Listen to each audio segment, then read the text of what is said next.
Meeting at 6:33 p.m.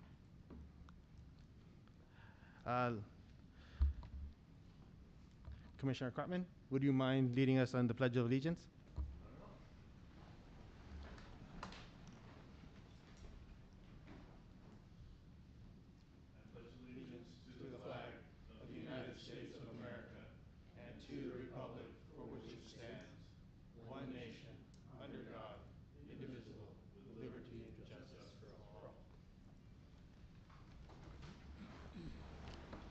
Thank you. Executive Secretary, Ms. Wong, would you please call off a roll?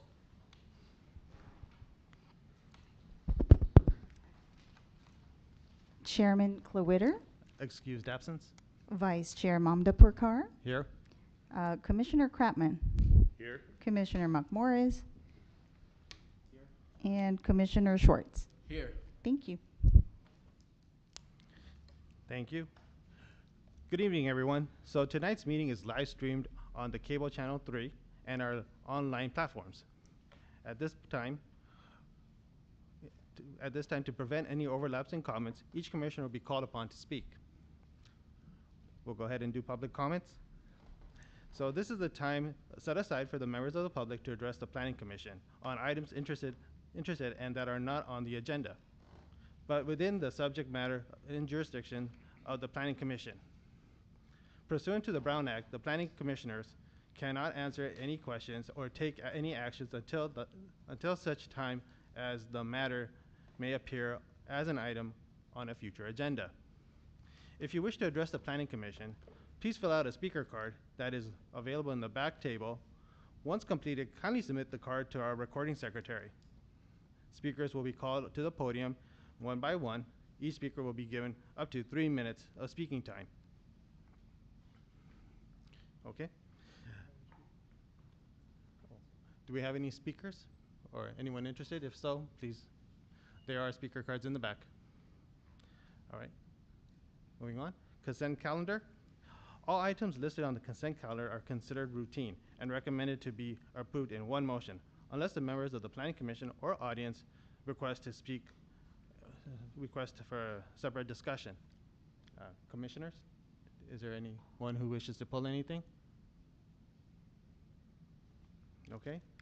If not, otherwise, nothing from the public. All right. Is anyone interested in making a motion? I move to approve the minutes from July 11th, 2022. Thank you, Commissioner Schwartz. Is there a second? I'll second it. Thank you, Commissioner. Is there any opposition at this time from any of the commissioners? Seeing none, Jackie, would you do a voice roll call? Vice Chair Mamdapurkar, Aye. Commissioner Kratman, Aye. Commissioner McMorris, Abstain. and Commissioner Schwartz. Yes. The vote carries. Carries. Yes, by 3-2-0, and 1 abstention. Just for the record, I assume the abstention is since you were not at the meeting, you didn't want to vote on the minutes. Correct. Thank you. Thank you. Okay, so public hearing, our planning manager has the floor. Yes, thank you, Vice Chair. Good evening. My name is Samantha Tiwasart, Planning Manager with the Community Development Department. Copies of tonight's agenda are available on the city's website at www.sangabrielcity.com and on the table by the entrance. If you wish to speak on an item this evening and are not the project applicant, please fill out a speaker card and submit it to the recording secretary, which is Jackie this evening, and speaker cards are also available at the back table. Please write down the item number that you would like to speak on, and speakers will be called up one by one to the podium during the public hearing portion of each item, and each speaker will be given up to 3 minutes to speak. There is one public hearing item this evening to be considered by the Planning Commission, and for each item tonight, staff will provide a summary of the staff report followed by any clarifying questions from the Commission. And prior to the close of the public hearing, the commission may ask additional questions of staff or the applicant. However, once the public hearing is closed, the opportunity for public comment has ended. And once the public hearing portion is closed, the item will move into commission deliberation. And so with that, Vice Chair, staff is ready to present item 3A. Thank you, Planning Manager. Our first item is 529 East Valley Boulevard, Units 218A and 208B. Planning case number CUP 22004, Conditional Use Permit. Applicant is Hong Yu Ren, and our planning manager, assistant manager that will present is Marlon. You have the floor. Thank you, Chair. Good evening, Commissioners. The public hearing item before you tonight is for a conditional use permit to allow for 6 board game rooms within 2 existing tenant spaces in the Sunny Plaza Commercial Center located at 529 East Valley Boulevard, Units 218A and 208B. Planning case number CUP 22-004. The proposed project site is located on the northeast corner of Valley Boulevard and Lafayette Street, which can be seen on the aerial map provided here. The subject property is zoned MUT, or Mixed-Use Transit-Oriented Development, within the Valley Boulevard Specific Plan Area. Section 153.151 of the San Gabriel Municipal Code requires that a conditional use permit is obtained for recreation, amusement, and entertainment type uses. Similar businesses located at 227 West Valley Boulevard, Unit 328, and 529 East Valley Boulevard, Unit 208A, have each obtained a conditional use permit prior to beginning operations. As shown on the site plan, the proposed business, Sanyu Entertainment, will occupy 2 existing spaces on the 2nd floor of Sunny Plaza. Vehicular and pedestrian access to the site is from Valley Boulevard directly south and Lafayette Street to the east. Parking is provided both at grade and below grade. Previous uses in each of the units included retail and office, with required parking provided at a ratio of 1 space per 375 square feet of gross floor area. For the purposes of calculating parking, entertainment uses are categorized as general commercial, as were the previous uses in the units. Therefore, no additional parking spaces are required for the proposed use. As can be seen on the floor plan, the combined suites will feature 6 board game rooms ranging from 68 square feet to 151 square feet, a storage and employee break room area, and a hallway with service area.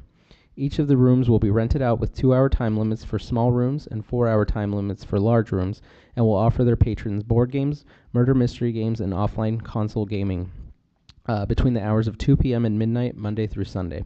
Sanyu Entertainment will not have games for sale and does not propose to sell any food or beverages other than water. A condition of approval has been added to limit potential future sales to prepackaged snacks and non-alcoholic beverages. Additional conditions of approval include requirements for at least 2 staff members to be on site during regular business hours, that all game rooms shall allow for visibility from public hallway areas, and that gambling shall be expressly prohibited as defined in Section 130.06 of the San Gabriel Municipal Code. Future modifications to conditions of approval shall require further review by the Planning Commission. Surrounding uses include restaurants, retail clothing stores, professional offices, and single-family residents, and 2 schools, including Gabriel High School and Dewey Elementary School, all within half a mile of the subject property. To prevent any adverse effects on neighboring uses, staff is recommending conditions to prohibit loitering and requiring each of the game rooms to be soundproofed. The San Gabriel Police Department is also requiring that a video surveillance system and centrally monitored alarm system be installed, that management shall immediately notify the police department of any crimes occurring in the location or in areas under the control of management, and that the police department may request reevaluation by the Planning Commission to add security measures in the best interest of public safety. The subject property has a general plan land use designation of commercial specific plan, which allows all uses permitted by the general commercial land use designation, including retail, service, office, recreation, amusement, and other commercial businesses which provide goods and services for the local population. The proposed business is in line with General Plan Economic Goal 4.1 to create a vibrant business community. In order to grant a conditional use permit, Section 153.246 of the San Gabriel Municipal Code must make all of the following findings: that the proposed use is consistent with the general plan, that the site is adequate in size, shape, topography, and location to accommodate the proposed use, that there will be adequate street access to and from the site for the proposed use, and that the proposed use will not create hazardous traffic conditions, that the proposed use is compatible with surrounding properties and uses, and that the proposed use is not detrimental to the public health, safety, or general welfare. The proposed project was reviewed for compliance with the California Environmental Quality Act and was determined to be exempt per guidelines section 15301, Class 1 for existing facilities. On September 2nd, a notice regarding the public hearing for this project was mailed to all property owners and tenants within a 500-foot radius of the project site, posted on the project site, and published in the September 1st, 2022 edition of the San Gabriel Sun. Additionally, the meeting agenda was also posted at City Hall and on the city's website. Pending further questions, staff recommends that the Planning Commission adopt a resolution of the Planning Commission of the City of San Gabriel approving planning case number CUP 22-004 for a conditional use permit at 529 East Valley Boulevard to allow for 6 board and game rooms, subject to recommended conditions approval. That concludes staff's presentation, and the applicant is available for questions as well. Thank you, Marlon. Is there any comments from our fellow commissioners to staff? Yes, Mr. McMorris. Yes, I just had a question, just an explanation perhaps on what of the, it says that there will be murder mystery games. Not sure if that's another board game or something like an escape room game, what type of game that is. And I also noticed in attachment B, it says there will be no karaoke machines or karaoke with TV screens.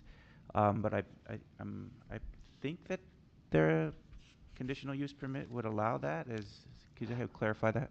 The conditional use permit, well, karaoke requires a conditional use permit, but that was not a request as part of the applicant's application.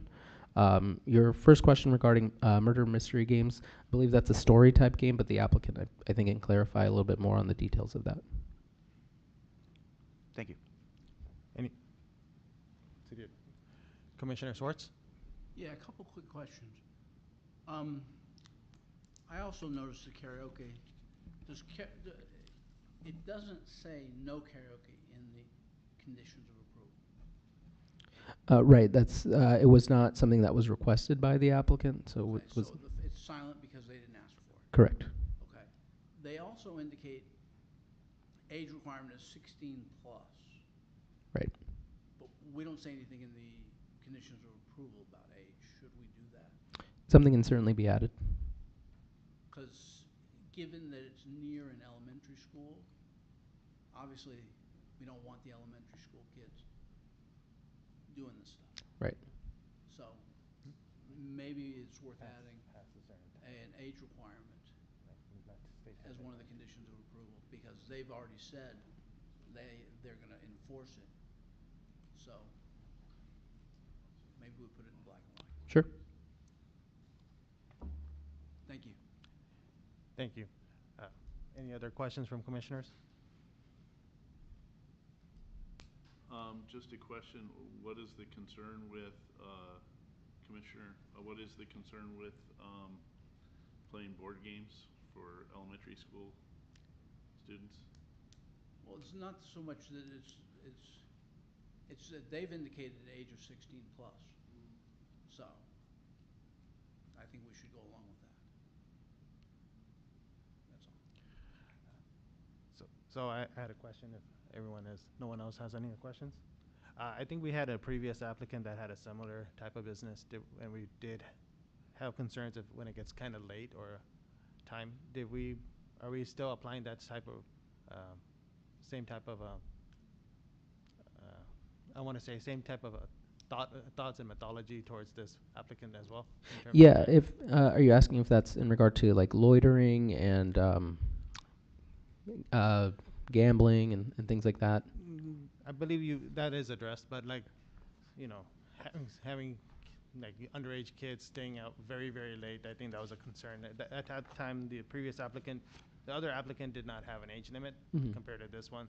That's why I didn't bring anything up. But compared to the previous one, is the same type of thought process being used for this one as well, or is it because we have an age of 16 and older that we feel the guidance is not necessary? The conditions of approval were compared against the previous similar uses, and they are the same. But if you'd like to add something for as Commissioner Schwartz mentioned regarding age limitations, you can certainly add that. No, my concern was just that we're even-handed on every Oh, applicant. yes. Okay. Seeing that there's no other additional comments from commissioners to our staff, does the applicant wish to speak on this item?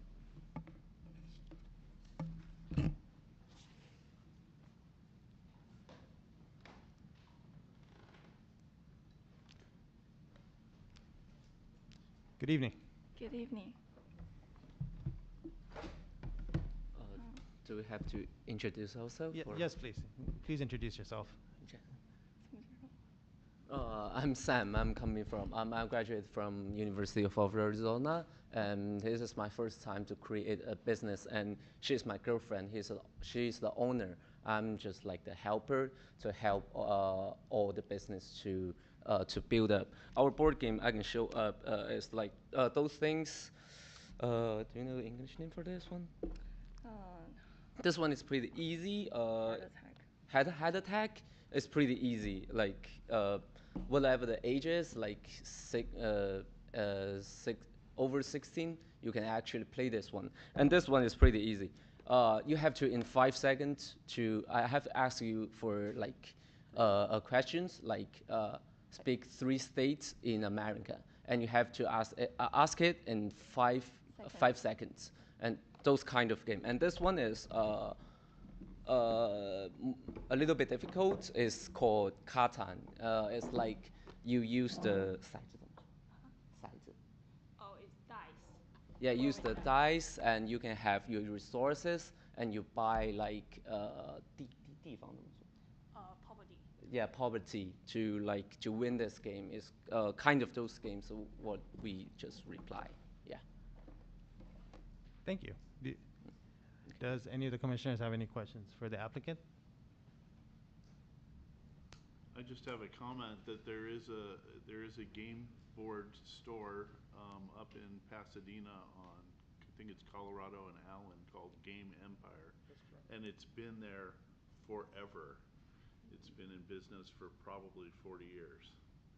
So good luck to you. I think it. Thank you. I think it'll have legs. Any other commissioners wish to speak to a comment towards the applicant? If not, I know myself, I've done board games in the past, and they don't usually run for 2 or 4 hours. I end up staying very late with my friends playing games. So I know a lot of once you attract your client base, they'll enjoy spending the time, having an opportunity to meet, rather than having having to be limited to finding a place to play. So I wish you good luck. Thank you. All right. Thank you. Thank you.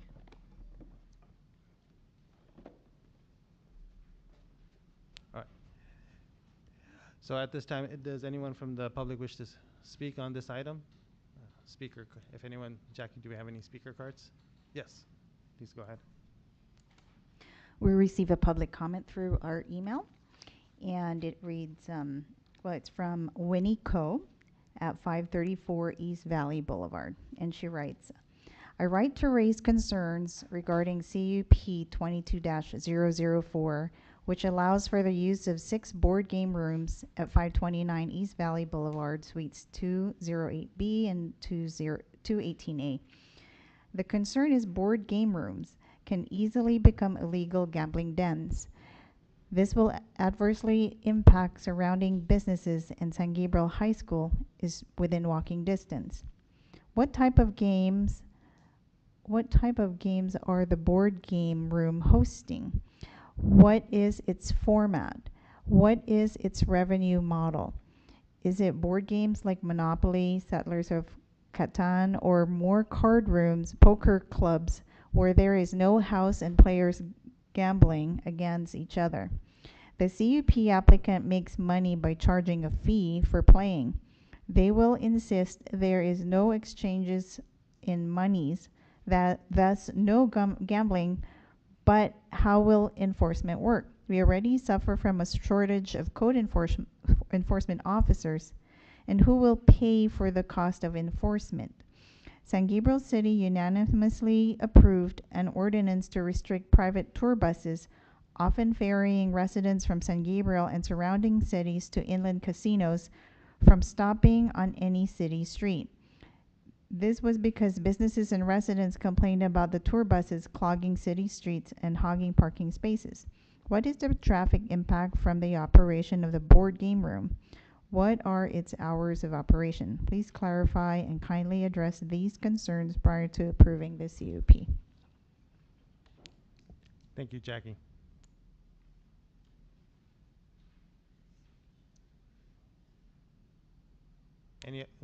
Jackie, any other comments? No, that's the only one. All right, thank you. Okay, so at this time, we're gonna go ahead and close public comments. So at this time, we'll allow commissioners to have an opportunity to have a deliberation and discussion. We'll start with Commissioner Schwartz. Yes. Some of these games I'm aware of. My kids play some of them. And I actually think this is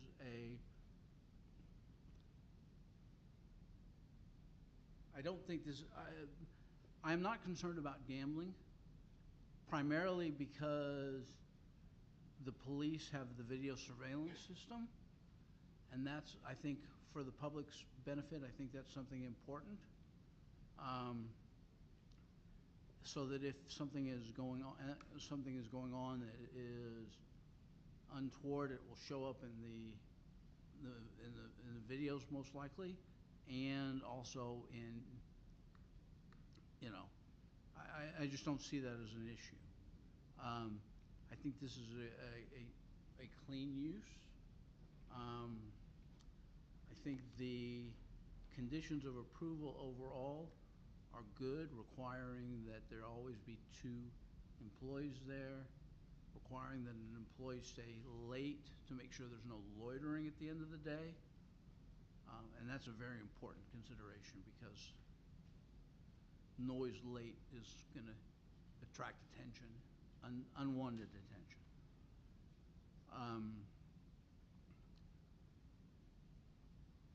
I wouldn't mind seeing the 16 and plus be in the conditions of approval if the rest of the commission is on board with that. But on an overall basis, I think this is a good use that I can support. Thank you, Commissioner. Commissioner McMorris? Yes. I will confess I'm a board gamer, so I can appreciate your wanting to promote the hobby. I do think that well, first of all, I appreciate the member of the public who commented. I do think there are adequate conditions in the conditions of approval that will monitor, potentially illicit behavior. We're putting in glass doors, or at least each room has to be visible through the doors. The front windows need to be visible, seen through.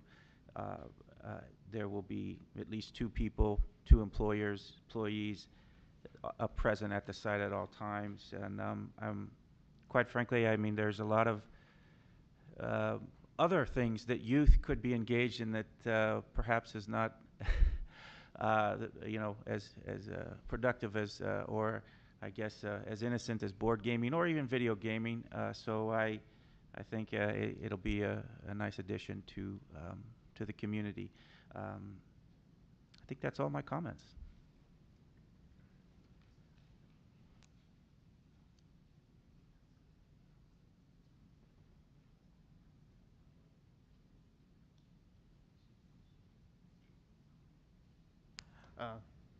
Commissioner Cartman, do you wish to speak on this item? Yes, I agree with my colleagues that it would be a good addition to the community, and just regarding the age restriction, to me, that's not I don't think it's necessary to add that encumbrance. If the owner wants to exclude people under 16, that's fine. And if a 15-year-old wants to come play a board game, I don't see any harm in that.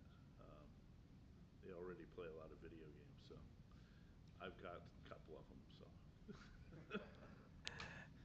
Thank you, Commissioner. So I brought up the question to staff earlier today about the see-through windows and such. Marlon, do you want to just touch bases on that since it was brought up between our conversation? I'm sorry, can you repeat that last part? Earlier today, I did email staff to talk about the see-through windows or the double. Do you want to kind of elaborate on that?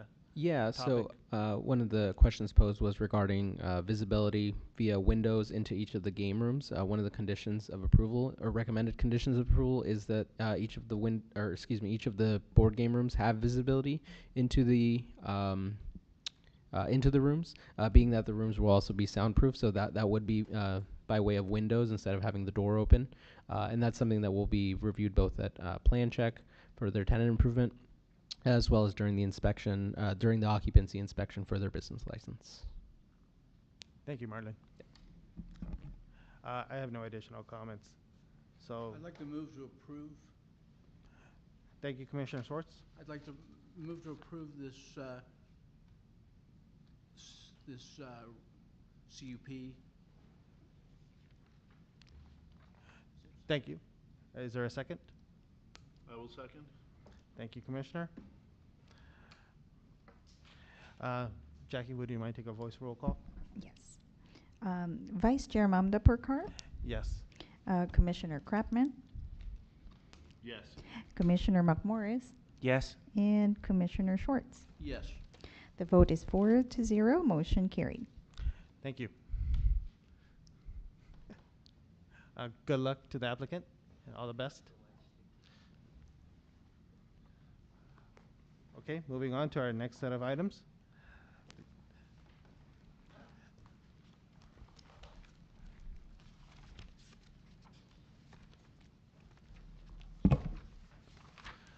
Next items we'll be discussing are the project reviews. City Attorney, do you want to take this time? Thank you. Chair and Commission members, just a brief reminder to you and as well as the presenters. Obviously, this item is before you, not for your consideration or vote. It's not here to express opinions or assert positions. The applicants or the project consultants will be telling you about the conceptual projects that will be coming before you in the future for your consideration. My advice to you is that you listen, and if you do have some comments or questions, obviously feel free to ask them, but I would refrain from deliberating the items, having a discussion over issues in the item, as well as obviously expressing any inclinations to either approve or decline or any of those type of position-taking exercises. You will have time to do that when this item is before you, if the item comes before you as a regular item. So these are just presentations for you to listen to, ask some questions, and maybe clarify some issues and have the information for the future. Thank you. Thank you, City Attorney. So our first item is 600 South San Gabriel Boulevard, planning case number PL 15038. Applicant is Sandy Chen. Our presenter from the city is Anthony. You have the floor. Yes, thank you, Vice Chair. Good evening, Commissioners.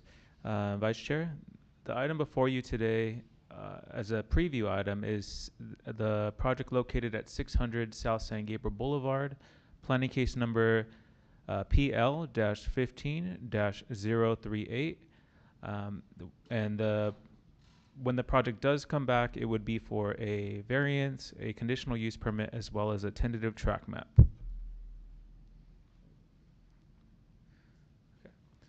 The project is located on the east side of South San Gabriel Boulevard, just south of Santa Fe Avenue. The site is highlighted in red above and is located just north of the San Gabriel Nursery site. The project site is zoned C1 for commercial retail and has a general land use designation of general commercial. A short description of the project, and of course the project applicant is here as well, the project architect, sorry, and he could go more into depth on this. But just to kind of summarize it pretty shortly from staff, it's a 3-story mixed-use building with approximately 10,019 square feet of commercial space, as well as 18 condominium units located above the commercial space. Parking is located on the ground floor, as well as 1 level of subterranean parking. This slide above shows how the project measures, how the project lines up with the C1 development standards.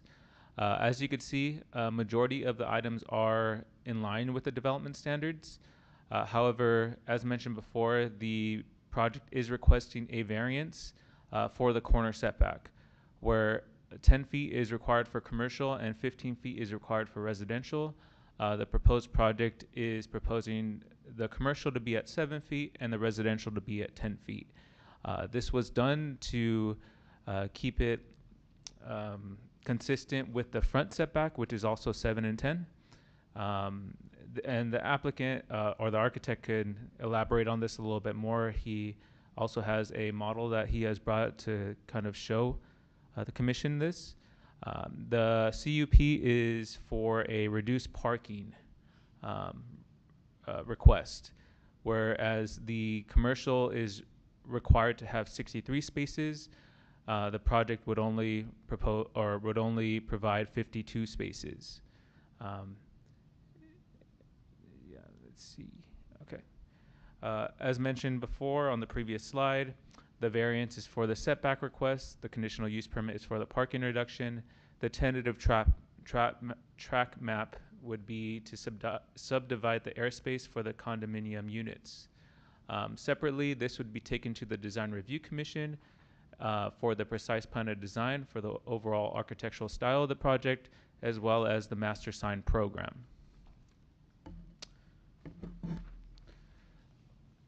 This project was taken to the July 25th, 2022 Design Review Commission meeting as a project preview. The project was presented to both the DRC and the city architect, and they were provided with comments. Some of those comments are shown above, to work with Public Works on some of the corner bulb outs, street trees, and street lighting for the project, working on the backup space and overall dimension of the underground parking area, figuring out how the solar panels are going to be incorporated for the project now that building code requires that new units provide solar for each of the residential units. And just overall working on the cabanas located on top of the units. The last two was questions regarding the variance and if there were any alternatives that were discussed, and if the project can be presented without a variance request. And kind of tying into that a little bit, Santa Fe is not a major street like South San Gabriel Boulevard, and does not look like it requires the same level of street elevation as San Gabriel Boulevard. So those are things that the commission provided to the applicant to go back and kind of discuss with their team. There were positive comments, such as the proposed jewel box approach, and I'll let the architect kind of elaborate on this a little bit more. The jewel box approach is the right approach for the small site so that it can stand out more and not be viewed as a miniature version of some of the nearby developments in the area. It was also good to omit some of the street-facing balconies, as they can sometimes take away from the front facades. Yes, and this will conclude staff's presentation at this time. Staff is available for any questions or comments, but we have the architect here and he could provide a more in-depth presentation for the project. Thank you. Thank you, Anthony. Does any of the commissioners have any questions to city staff before we have the architect present? Seeing none, if the applicant's architect would wish to present or speak on this this is the time and opportunity. Thank you.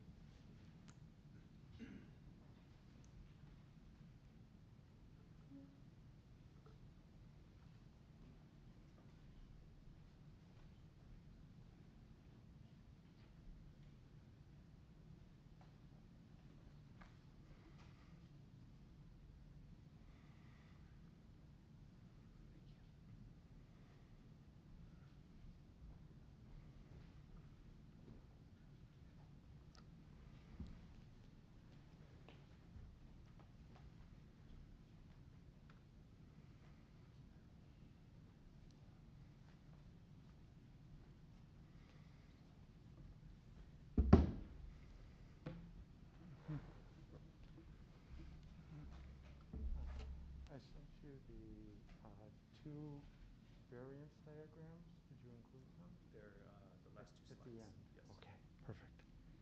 Hi. My name is Mark Malaby. I'm the principal and owner of Mark and Malaby Art and Architecture. We've been working on this project for about 7 years. I'll admit it's a very difficult site, but at this stage of my career, I enjoy those. The client wanted a very, very traditional building, live-over shops, basically, traditional village, urban downtown architecture. It's going to be surrounded by 6-story buildings. The site is very small, so we wanted to build, as they said, a jewel box for this site, and B, make something that's kind of a permanent building, a building that has a very long life. It's concrete and metal studs. It's not wood. It's not type 5/1 or any of those sorts of things. This is the drum and 2 wings that are on the corner of Santa Fe and South San Gabriel. As you can see, the site is trapezoidal. It narrows to the east quite a bit, and also it drops from the intersection of Santa Fe and South San Gabriel to the east and to the south. And that's part of why we're requesting the variance. It was one of the first questions I asked staff when we started this. This is the current condition. It's a landscape ornament yard.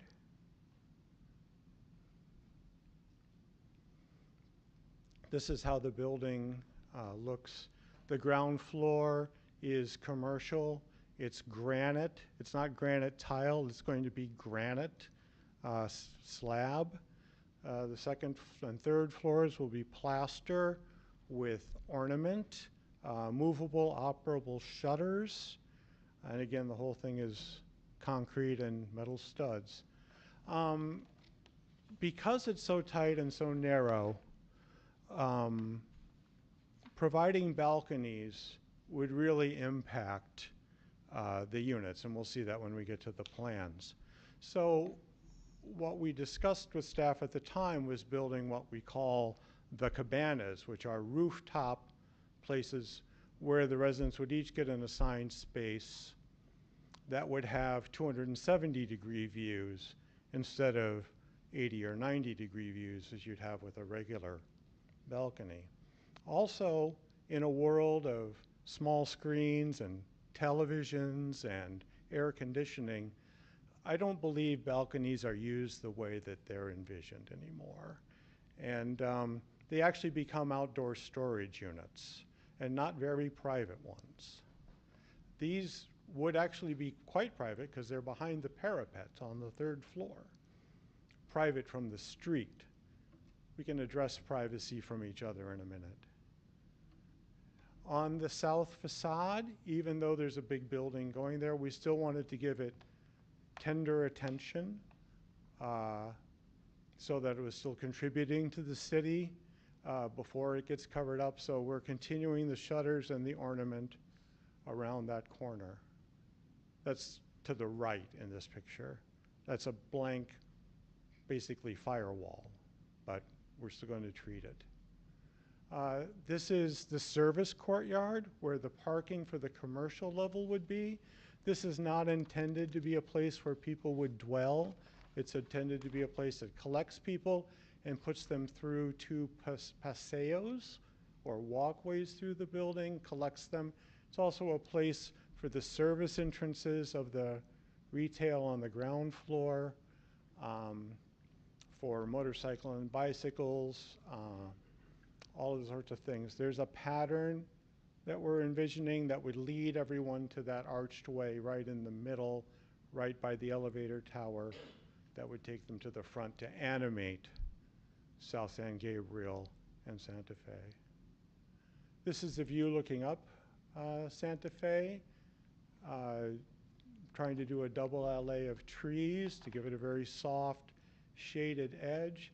You can also see how the commercial parking is a brief ramp up to a podium level, and then around to the left is access to the underground parking, which would be overflow commercial parking, and the residential parking. We're hoping that the drum would be a landmark for San Gabriel, that it would be a place that people would talk about. You go past this building. We want it to be that way for a very long time. The Chen family wants to own this building for generations. And that's something I needed to clarify with Anthony. It's no longer a condominium project. It will not have any for sale component. It's going to be held in the family trust. So we're not seeking a tentative track map anymore. These are the elevations. Again, we tried for a very soft palette, maybe a feminine palette. The base is granite, but large storefronts. The dark areas are the two paseos that connect to the service yard in the back. The drum has columns, which you can see on the model, that hold up what we call the eyebrow, a disc up there.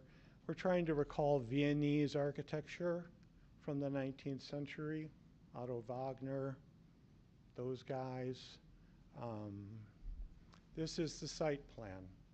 There's about 10,000 square feet of commercial. A quarter to a third of it we're hoping would be restaurant, supported by the parking. The rest of the commercial spaces, we would like to build the entire slab of the project level so that there's flexibility in the leasing subdivision or recombination down the future, because again, we're expecting to hold this project for a very long time. Which means as the site drops away, we have to pull it back, because if we step the slab with the site, then we also, unlike in traditional urbanism or traditional town architecture, we have parking under beneath. And that parking underneath would also have to warp with that stepping down of the slab. We don't want to do that. We don't want to spend we don't want to spend money on expensive structural things that nobody will ever see. We want to spend money on ornament and quality of experience. This is the subterranean parking. To the left is the residential portion. Two of the units are quite large, two-bedroom luxury units in the drum, the second and third floor of the drum. They get tandem parking. All of the parking spaces are assigned. It's also a place for the overflow commercial parking. So you see it's a two-sided elevator, one side key access secured for residents, the other side access for commercial patrons.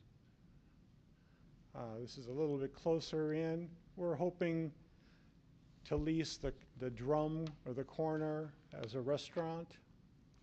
And then you can see proposed subdivisions.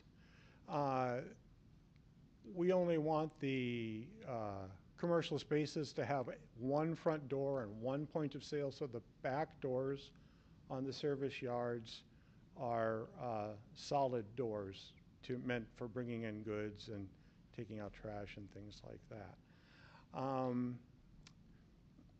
again, if we have to step the slab with the grade, then we have to ramp to each of those service stalls, which we would like to avoid. Again, it's spending money. We'd like differently abled people to have the same access to the spaces as everyone else. And in fact, with our plan, by moving the building back away from South San Gabriel, everyone accesses all of the commercial spaces through the same path.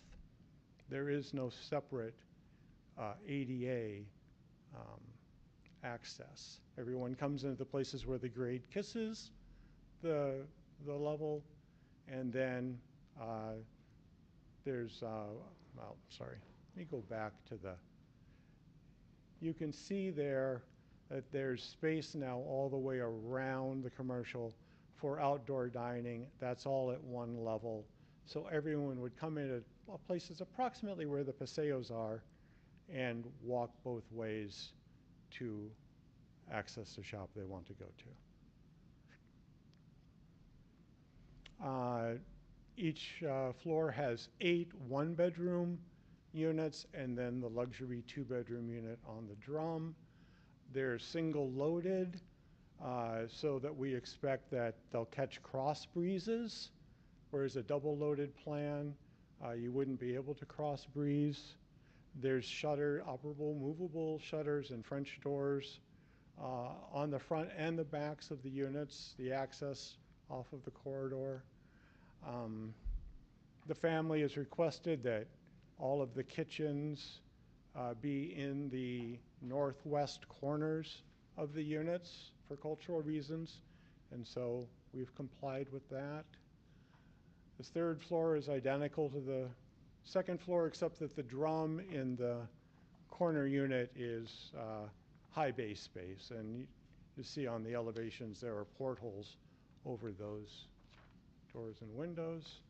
And then this is the level with the cabanas. When we first proposed this, we had shade structures over them, which staff at that time agreed did not turn this into a floor because they were not meant to be waterproof, weather tight, anything like that. And we also were anticipating the need for solar. We're expecting that we would put solar panels up over each of them as a shade structure. Subsequent staff disagreed with that interpretation, and so we removed them. We still expect that everybody would secure their own furniture up there, potted plants, potted trees even, that sort of thing. But now, based on DRC comments, we're also going to put columns, square columns, in the corners of each thing with curtain railings between them so that all of the units basically have curtains on 4 sides that they can be drawn for privacy or left open for breeze. And again, we expect everybody here would have beautiful views of the San Gabriel up and down South San Gabriel Boulevard, etc. This is a section showing the parking, the subterranean parking grade for the residents, and then above that, the commercial level, and it shows the grade differential, which we would have to take up if we warped the slab, which we don't want to do. And it's a problem that 19th century designers never had to face because they never built subterranean parking. This is the section off of Santa Fe. Same deal, basically. And this is a section through the drum, showing that the second floor 2-bedroom unit has very high base space. These are just wall sections showing the level of quality that we're trying to achieve. The wall sections through the drum.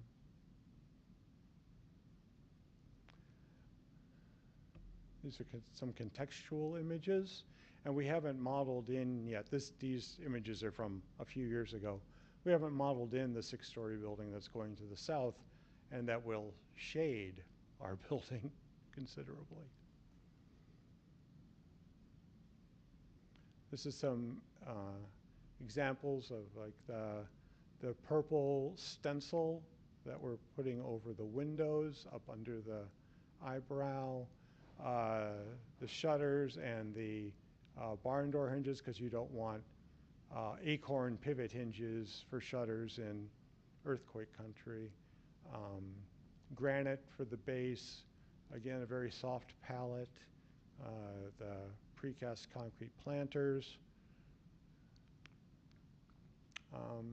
So it's hard to read, but there's not really any easy way to show it. This is the commercial level and showing the building and the existing setback lines. So by shifting the building over 7 feet, let's see if I can work this thing. Yes, well, I can do it behind you, but basically, and I got to check my notes, my memory's not that good anymore. So we're giving about 1,200 square feet here to South San Gabriel Boulevard, and taking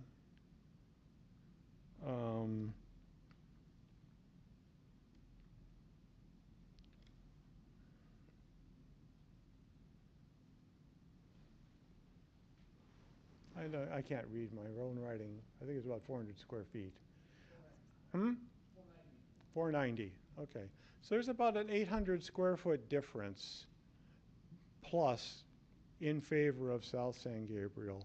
And we did this calculation very conservatively. This line here is actually where the storefront is. That line there is the dominant line of the granite. So even in these zones, it's not really set back at all. Up on the residential, it's a little bit different. They wash, basically. The amount that we're giving to South San Gabriel is about equal to the amount that we're encroaching on Santa Fe. But this is quite a bit of setback on an already very difficult site. And as some of the DRC comments ran, Santa Fe is not that busy. It doesn't really need that much setback. So we thought that this was reasonable. And just to run through the reasons again, the first one, of course, is structural. That if we can step it back or set it back from South San Gabriel, make everything level, the structure is more straightforward. The units all have level, accessible entrances. The service doors are all on the service level without ramping. I have to check my notes, I'm sorry. Oh, and the leasing consideration is that if everything is on level, then we can redivide and subdivide as the market requires. Whereas if we step the slabs, that pretty much permanently sets where the leasing partitions are going to be, regardless of the market. And then the last thing, of course, is the aesthetic consideration. I'm going to run all the way back here. Is that by making, I'm going to go back one more, yeah. By making the setbacks the same, the drum is addressing the intersection of South San Gabriel and Santa Fe in a symmetrical fashion, which we think is psychologically and maybe subconsciously very pleasing. Whereas if it was off-center, I think folks may not be able to articulate why, but it would seem like a mistake. So hopefully you'll agree with us. We're trying to do many things to build a quality building for the city here. I'm happy to answer any questions you might have. Thank you. Okay, at this time, we can open up for commissioners' comments and questions. We'll start with Commissioner Cartman. Thank you. Beautiful building. Thank you. Should be very Thank proud. you. It's one of my favorite children. I'm curious about the cabanas. They're not really detailed in any of the. Well, the last time we things went that through you this gave there, and- project, and we I s- under- yeah, I we understand you're stripped working them, something out, so- basically. In the next presentation, we will put up the curtains, the columns, show furniture and plants and entourage. So Mhm. it's more of its character. Why did they? I'm just curious. Why did they have to be stripped of? Whether they have solar panels as shade structures, or Yes, we had the solar panels as the straight shade structures, and then we weren't showing the furniture. We just never drew it, you know? Okay. Here, I can go maybe to a slide that would, I think. That's probably a pretty good one. Or there. So, yeah, we'll put the columns up and the curtains to give them all soft edges, and then show a wide variety of potted plants up there. We don't really want to build in planters because that's a waterproofing Yeah. nightmare. There's also not shown on here, there's boardwalks and artificial turf, green spaces, and also where all of the air conditioning condensers are. How high is that parapet wall? 4 feet. The roof below, of course, goes up and down for drainage, but we're basically putting, I'm going to say pallet, but it's not shipping pallet, it's pallet decking on there, and it'll be about, the parapet's constructed at about 5 feet, probably varying from 4'6" to 5 feet, but we'll put in the shipping pallet deck, and it'll be right around 4 feet. Okay. And why were the solar panels? What was wrong from? They said it constituted another floor, that it was a roof and it constituted another floor, which was not allowed for our amount of area. Whereas the previous planning director and staff agreed that because they weren't watertight, air, wind-proof, anything like that, they were simply I can talk. Shade structures that they did not constitute a roof, and therefore did not create a fourth floor. My job isn't to interpret. My job is different interpreter, different interpretation, right? exactly. Yeah. Well, just my concern is people are going to look for shade and they're going to put up easy ups and stuff like that up there, which would be a lot more unsightly than solar panels, and you'd still end up with the same thing. I guess with commission support, we could request that we can go to 4 floors, with the 4th floor being open air like this as another variance. I guess we'd rather not do that, but if that's a compromise. I'm just curious. I've seen apartment buildings and stuff like that with these rooftop things, and they become very kind of individualized and Yeah, you know. and then you lose the character of your building, right? As a result. You know, first off, I'm not one to speak to taste because I like crabgrass, but like in Paris, where you have a set cornice and very formal built up to the set cornice, and then the rooftops are chaos, I find that actually pretty attractive. I think it's interesting that there's just enough order before the human spirit kind of takes over. But again, I like crabgrass, so. Okay. All right. Okay. Thank you, Commissioner. Commissioner McMorris? Yes, thank you for the presentation. Have some questions. So regarding um, the below level street parking, is that where you said that you're, I guess refresh my memory on what you were talking about, where you were seeking to not have to do some structural things that no one would see? What is that? Sure.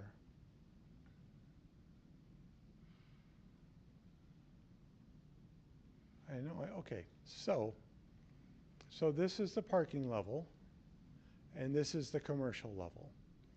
And the street steps from actually above this level down to below this level. So for perhaps 2 bays, this slab, if we wanted to make it even, and if we moved this building over 7 feet, we would have to make it even with the grade. If we make it even, and it's a little bit of imagination, that means that each one of these slabs would be stepping down. So in order to maintain head clearance in the parking below, that slab would also have to warp. And it has to warp smoothly because it has to accommodate cars. That's a big deal. So it can't be done the way without, is that where you're seeking a? Yeah, it can be done, but I would rather not spend the money there. Yeah. What type of money are we talking about? Hundreds of thousands of dollars. And then so you also mentioned that thank you for that, by the way. So it says it's going to be 18 condominium units, but here they won't be for sale, they'll be for They will lease. be held in the family trust, yes. So these will be for lease. We know what the price range of those units will be? That's above my pay grade. I'm sorry, I don't know the answer to that. Yeah. I'm sure it would be market rate. Okay. Yeah, no, I'm just cognizant of all of the building, as projects coming in, the fit for the community. Where has the applicant, will there be any affordable units in this particular? So I'm assuming they'll be above moderate income? That was not the plan, no. They will. No. Okay. So they will be moderate or above? They will be above They'll market be at rate. market rate. Okay. Would they consider any percentage of affordable units in There are hundreds and hundreds of units going up around this 18-unit project that can all provide that, I think. Yeah, I think I totally agree. Everyone should provide their fair share. Is there? I just to give a little background. I apologize. I left some of the city's housing plan at home with all the data, but just to give some background, we all need housing for sure. Every city does. Alhambra currently has a fair amount of above market housing. We're extremely deficient in affordable housing, and a majority of our residents are moderate income or below, we have created very little affordable housing over the last 10 years. Mm-hmm. So just thinking in terms of fit for the community and the benefits to the community and the type of people that live here, along with all of not just your building, all buildings that are coming in. So I just want to put that out there. We'll certainly discuss it. The units themselves are very small. They're like 800 square feet. Mm-hmm.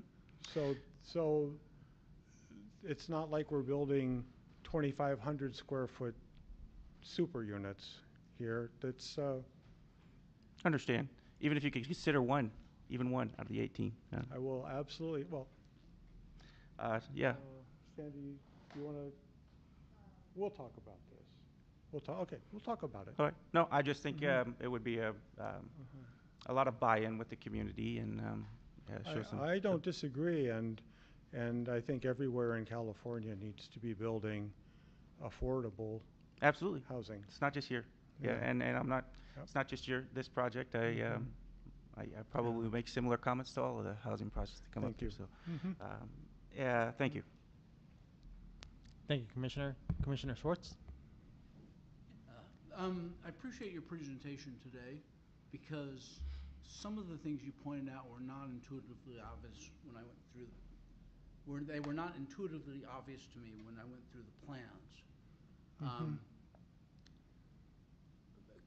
The one thing I want to emphasize is the amount of commercial space relative to the project size is good. That's something that I think is important. The community doesn't have enough good commercial space. We have a lot of old commercial space. We don't have a lot of good commercial space that's planned in the way you're looking at planning this. So I'd like to just say, when you come back for your approvals, I hope that we don't see a project that suddenly has 5,000 feet of commercial space. And we still have something what? That only has 5,000 feet of commercial space when you come back. No, for that would never happen. Okay. No, this is The set plan. up. Okay. We're at 90% CDs. Okay. This project is drawn. Good. Yeah. The other question I have, you commented, I think in my experience, the difficult issue in a mixed-use project is parking the commercial and the residential so that the residential tenants feel safe. When you put commercial parking on the same floor, how do you do that? How do you keep the residential people feeling safe? I absolutely understand your concern. So all of this and then down this line right here will be fenced. And it won't be solid wall because folks on this side will want to see what's going on out here. And actually folks on this side, it's none of their business what's going on here, but as you're on approach, you're going to want to be able to see what's going on there. So it is a secured area. Okay. That's the key But word. But one of the project limitations is one elevator. And so commercial and residential have to share that elevator. So we have to basically make the residential floors key card and key access only. Okay, which means that the commercial people can only go to the first floor, basically. Commercial people can only go to the first floor. And if somebody's got on the residential side, and elevators can be programmed this way now. Okay. If someone has gotten on the residential side, nobody can get in on the commercial side until they've been delivered to their floor. Okay. Okay, thank you for explaining that. That's always a challenge in mixed-use projects. Yep. And so again, security for the residents is a primary I agree. concern, so. I Okay. agree. Again, I appreciate your presentation. Thank you for being here tonight. Thank you. Thank you. Thank you, Commissioner. I share my sentiments of my fellow colleagues. I had a question about the solar panels, and you said the shade structure. Yes. So the shade structure initially we're going to have the solar panels, but I'm sorry, the what? shade structure we're originally going to have the solar panels on top of it. You Yes. stated. Yes. And if No, actually, the solar panels were going to be the shade structure. okay. Yeah. Let's see if we can go to an elevation.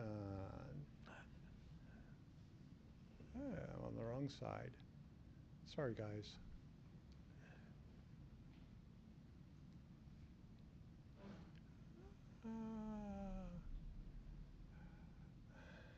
Well, I really wanted to go to a pure elevation. So my question will be, Mm-hmm. if solar panels are not going to be the shade structure is not going to have the solar panels, then where would you consider them to be put? This is an unsolved problem. Wow, where did they go?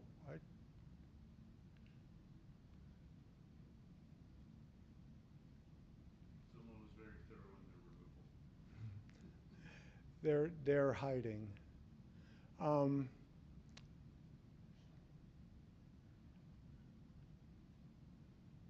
huh. Well, I'll have to use this. Okay, so if you can imagine that right here on this plane, there's a 6-story building. Okay? Then the entire parking field basically is going to be in shade all day long. I understand that there's sun angles and there'll be a difference between winter and summer. But that structure will also shade a considerable amount of the roof. My understanding, I'm not an electrical engineer, but my understanding is that we need about 15% of the roof area to be solar panels to meet the current code. So let's just say it's 18,000 square feet.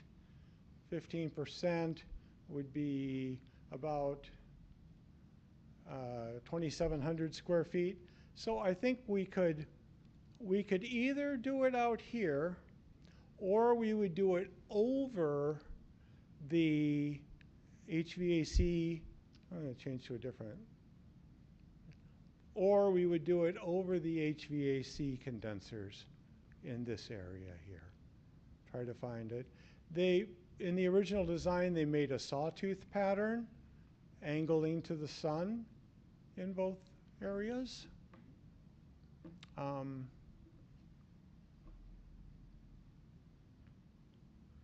So I think we have opportunities for it, but the non-roof opportunity, I think, is lost because of the future development next door. So so if you choose to put it over the HVAC units, it sounds like it might become a maintenance issue at some point for the HVAC unit maintenance people if they have to be limited in space with the solar structures being above them. And I'm assuming when you do put this construction together, you're going to be having a crane, putting it on top and such. It's going to just limit a lot of the mobility of the property owner at some point. I guess my question is, at any point was the shade structure shown in your renderings? Like, and well, the first round or two, I could go dig one up, I think. Yeah. I mean, city attorney, I think it should be at least shown as an opportunity if the design commission hasn't seen it, or if they have, or at least to the planning commission, because we're experiencing electrical shortages, and solar panels would help anyone, residential or the grid, in the future. That's entirely up to the applicant. Whatever presentation they wish to provide, the planning commission. We have nothing against putting solar panels on the project at all. I guess from my perspective, it would be good to see if the city architect would have an opportunity, as well as the design review would take another gander at looking at this after this long heat wave that we had to deal with, as just as options, if not just to brainstorm with the applicant. Is that something the planning commission can make a recommendation to? I'm looking at the planning manager for this comment. Is that something that we could ask the applicant, or this commission can make a recommendation towards? As mentioned, Vice Chair, members of the commission, as mentioned just prior to the presentation, this is a proposal, a conceptual presentation before the commission. If that is a feature that the applicant would like to design into their project, and depending on what development standards it may qualify under, then it would have to be a part of the applicant's request or application. As a design feature, I believe it was something that was discussed by the Design Review Commission. Again, if that's a feature that the commission would like to see, that's something that the applicant can present. But then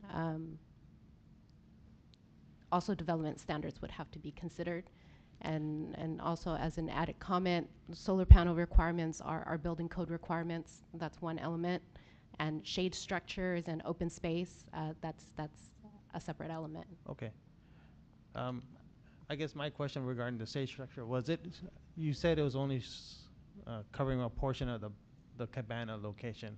what percentage would you say floor space was it covering? Well, probably about 80%, Okay. because the sawtooth pattern, okay, again, went off of the mean sun angle, so it would have angled towards the sun and then been perpendicular to the sun and then angled towards the sun and perpendicular to the sun. So it didn't 100% cover. It had gaps. They'd be like this, where this is all open and this is all panel, and the next one, this is all open. So there's gaps in them. Yes. Well, on this facade. On this facade, they were all angled towards the sun. Well, it sounds like there are some standards that are being discussed, and at least in my opinion, it'd be good to definitely see the solar panels out there and just working with yourself and trying to figure out how to implement the solar panels. And in my opinion, I would have liked to have seen what the solar panels would have looked with the shade structure, but again, if that's working with the city and working with your firm to find out a solution. My next question is, when is your project plan to start breaking ground? When would you like to break ground, Sandy? As soon as possible. Okay, all right. A great answer. All right. And I'm sure city staff is also looking at the underground subterranean with the adjacent properties, so just keep that in mind for city staff when you do. Just make sure that we have enough structural support on both sides, yet keeping them independent. I have no additional comments at this time. Commissioner Morris? Potentially just one clarifying question, might be for staff or the applicant, I'm not sure. So this is zoned commercial retail currently, is that correct? Okay. And so then in order to build the housing units, the tentative track map is needed, is that correct? Thank you for the question, Commissioner. So it is Zone C1 commercial retail, but commercial retail zone does allow for mixed-use development. So it doesn't necessarily need to be a condominium unit. They can provide apartment units, and it would still serve as a mixed-use development. Okay, thank you. You're welcome. All right, thank you so much. I just have a closing comment, which is that the DRC gave us 16, I think, substantive comments on the design, and we'll address each one of them. And one of them was about the solar panels prior to our coming back for our formal presentation. Thank you so much. Right. Thank Good you luck. very much. I appreciate your time. Thank you. Thank you.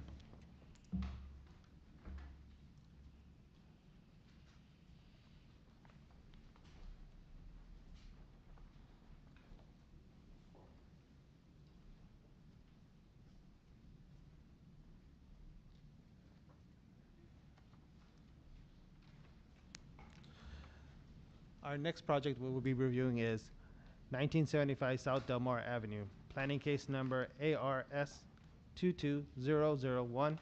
Applicant is Robert Tyler and Kelly Architect. Christine, you have the floor.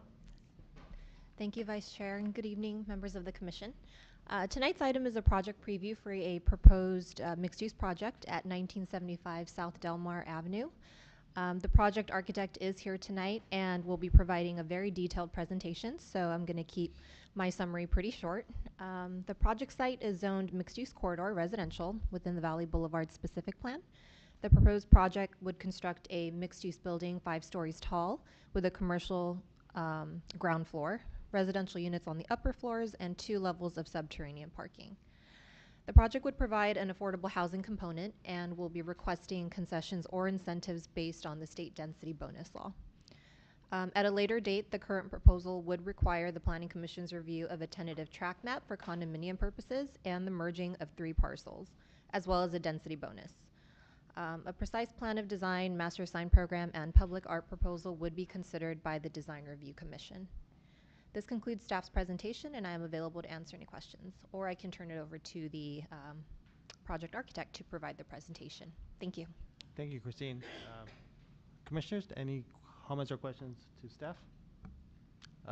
Morris? One quickly clarifying question. You said that it would consist of, is it all condominiums, or is it's a mix of condominiums and rental? At this time, I believe they're considering all condominiums. Okay, thank you. Thank you. Would the applicant like to have opportunity to present the project?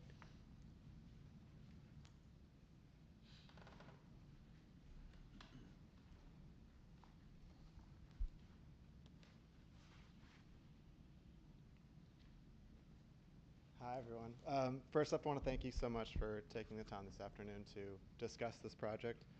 Also, thank you, Christine, and thank you, Samantha, for your hard work on this project with us as well. My name is John Kelly. I'm a partner at Tyler and Kelly Architecture. In attendance from our project team, in the back there is Burke Farrar from Odyssey Development Services. Burke has worked on a number of density bonus and affordable housing projects. He'll be speaking upon that aspect of the project a little bit later in the presentation. David Gutierrez is here as well. David Gutierrez, as you know, is a former mayor, and he's serving as a liaison between us and the city. Finally, Dave Shen is here. He and his wife are the developers for the project. My partner, Rob Tyler, unfortunately cannot be here today. Rob started his practice a little over 30 years ago. He does most of his work, and I joined about 7 years ago. We do most of our work in the San Gabriel Valley. Our bread and butter is mixed-use multifamily, and recently a lot of those projects happen to be density bonus projects as well. Those are those projects indicated with the red rectangle. The site is located on Delmar Avenue at West Glendon Way. It's in the VBSP MUCR specific plan. To the west is an R2 site, or R2 zone, and across from Delmar Avenue is an R3 zone. But the site was not always that big. Before we were on board for the project, it was a little bit smaller. It did not have the westmost and southmost parcels. The project, again, before we were onboarded, was done by Design Inspiration Group. It was a mixed-use project of 4 stories, about 64 foot 8 to the top of the tower. As far as I knew, that project team had been working for about 4 years or so together, and these designs were done at the 3rd building design review in January of 2021. Once the client acquired the west and south sites, there was a need for a new design, a new architect, and also a new application. So here we are. In terms of plan development, to the left you'll see some ground floor diagrams, and to the right you'll see some upper floor diagrams. We have a rear setback of 15 feet. On Glendon Way there's a 5-foot street dedication. On Delmar Avenue there's a 3-foot street dedication, and there's a 25-foot required corner chamfer. Not required, but part of the design that we wanted to incorporate was 15-foot side yards on the west property lines to buffer ourselves from the R2 zones that are adjacent. Those are pretty low-slung 1- and 2-story homes right now. That leaves us with a buildable area shown in gray. On the upper floors, we double-loaded the corridors, had a core on the logical northeast corner, which is accessed on the secondary street of West Glendon Way. We located our vehicular entries away from the intersection and created an L-shaped drive for access. On the corner, we positioned our anchor commercial with our secondary and tertiary commercials flanking that. To the rear of the site, we have a space for residential as well. Those turn into restaurants, live works, townhouses, and bank. And the evolution of the plan as it currently stands looks like this, with a driveway here, residential lobby, restaurant, our live works, our townhouses, and our bank. The open space that's required is located in these side yards. It constitutes about 10.4% of the site, where 10% is required. On the upper floors, we have our typical floor consists of 25 units. There are less units on the top floor and 2 less units on the second floor as well. That breaks down to 8 one-beds, 10 one-bed plus dens, 6 two-beds, and 1 three-bed, which is 94 units total. On the lower level, we have residential parking with its core. We have visitor parking with its core. We have gates that separate the two for security purposes. The parking count amounts to 202 spaces total. We're currently in a dialogue with a consulting agency to do a traffic study. We're also talking with Caltrans as well, as this is very close to the freeway on-ramp and off-ramp. And we do recognize that there are considerable vehicular speeds in the area. On the second floor, there's a 1,500 square foot amenity interior to the building and a 4,400 square foot amenity exterior to the building. This was actually a comment provided to us by the Design Commission a few weeks ago, so we're happy to report that we have implemented that into the design. These amenity spaces are also a little bit lower than the second floor to provide just a little bit more privacy between the units that are adjacent to it. In terms of the exterior character, we're also excited that we could be in this position to help develop the character of the Valley Boulevard specific plan and imagine kind of what the future of that area and what the future of that space would look like. This is a view from Del Mar Avenue looking north just as you're passing the freeway. You'll notice there's a number of 1-story and 2-story buildings here with some overhead power lines. However, the specific plan allows for buildings of up to 67 feet in height. So you can kind of squint and imagine that there could be things much larger here in the future. And that was sort of the basis for some of our design work moving forward. We spoke at length with the Design Commission about some of our design opinions and some of the iterations that we went through with the clients. These are a few of those hand sketches that we did. We did some that were more traditional, we did some that were more contemporary, we did some that were sort of a mixture of both. The design itself ended up here as we stand, which we have some traditional components, some contemporary components. We have a more rusticated base. We have stepped back sort of penthouse 5th floor elements, tower elements to the, well, in this image to the right, and a lower secondary tower element to the left. And then just some accent pieces for vehicular entries. This is the Del Mar Avenue view. And this is the West Glendon Way view, which has similar components at a different scale. And this is a view from the northwest looking southeast. So in terms of the VBSP MUCR zoning, we use these pages to the left as sort of our template for all of our massing and numerical studies. The FAR is 2.0 with a maximum of 0.7 for non-residential. There is no minimum or maximum density for mixed use. The height is 4 stories maximum at 67 feet, setbacks of 0 and 15, and the lot coverage between 80 and 90, and open space of 10. As Christine alluded to, we are proceeding with the affordable housing component of this project and are requesting 2 concessions. Those are FAR and number of stories. Our proposed design has an FAR of 3.67.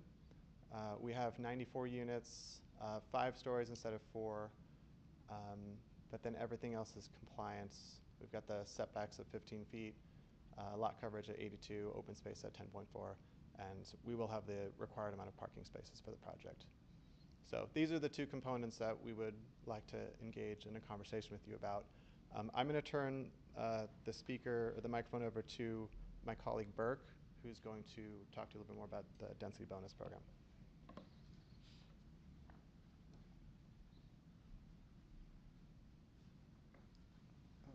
Good evening, Burke Fair with Odyssey Development Services. We're actually separate businesses, but my business and Tyler Kelly have done a lot of work together over the years.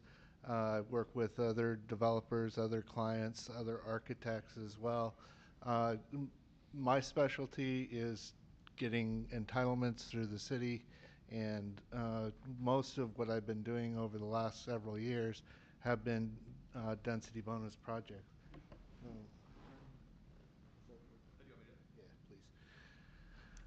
So where we are with this project is we want to use the density bonus to essentially take advantage of the concession permits for FAR and for number of stories. Because there isn't a density itself in the Valley Boulevard specific plan, the concessions actually give the floor area that provides the additional units that is really the intent of the density bonus ordinance. In the San Gabriel zoning code, there is this table that appears, and because we require two concessions, the alternatives that we have would be lower income at 20%, very low income 10%, and moderate income at 20%. We are still in the process of figuring out what is the best financial area to focus on for this project. We will be submitting for the concession permit, and at that time we will have provided all the financial tables to figure out exactly what works best for the project. There are a couple of things too, is that we're currently showing 94 units, and that could be right in about that. There may be some changes when we actually submit as to the actual unit count. Part of that has to do with the number of affordable units that we can provide. And I think, as Commissioner McMorris pointed out, we're trying to reach the maximum number of affordable units for the project. Next one? So yes, we need the two concessions, floor area ratio, and number of stories. Next one. The actual level of affordability has yet to be determined, as I explained, and we'll focus on that as for the next rounds. Next slide. Okay, so these are the density bonus tables, and if we are at like the 94 unit count as it shows here, the number of affordable units we would be required to have, if we use moderate income, would be 17. If we use low income, it would be 14. We run into an odd situation with this very low, and part of the reason why the unit count may change is that if we go to the very low, there isn't a calculation that lands on a 94 number. So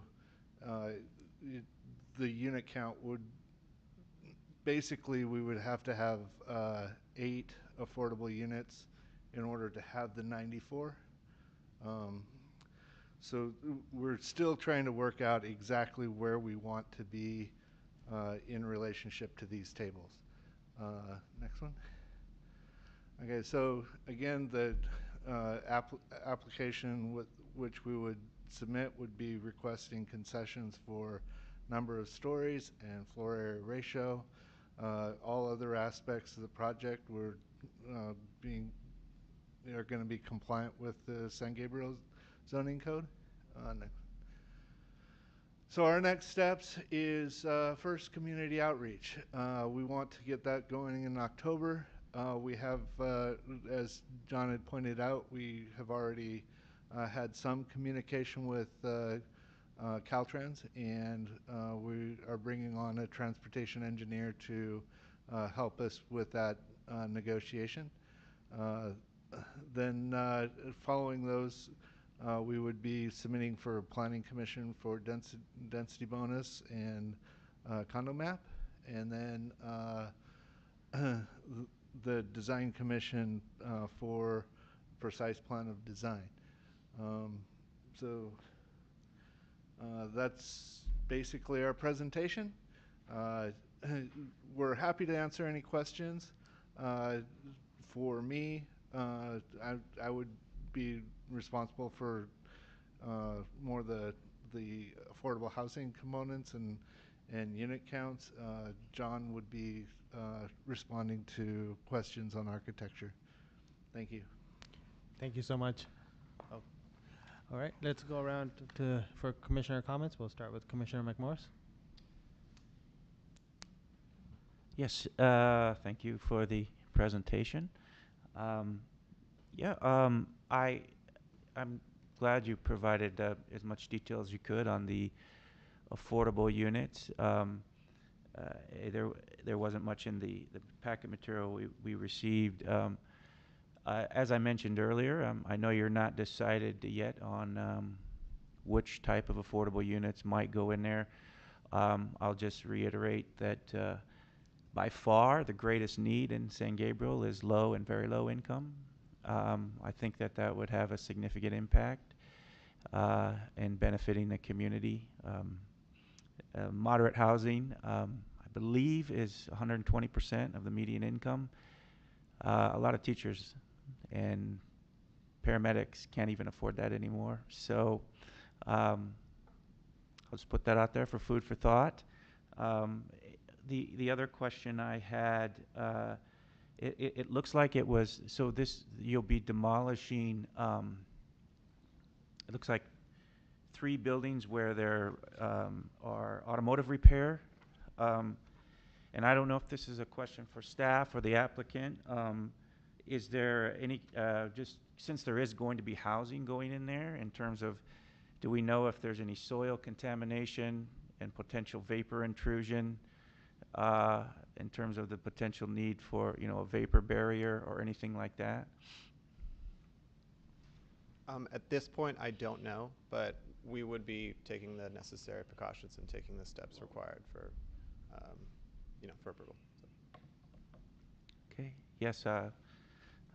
That would be great. Thank you. Those are all of the questions I have. Thank you, Commissioner. Commissioner Cartman.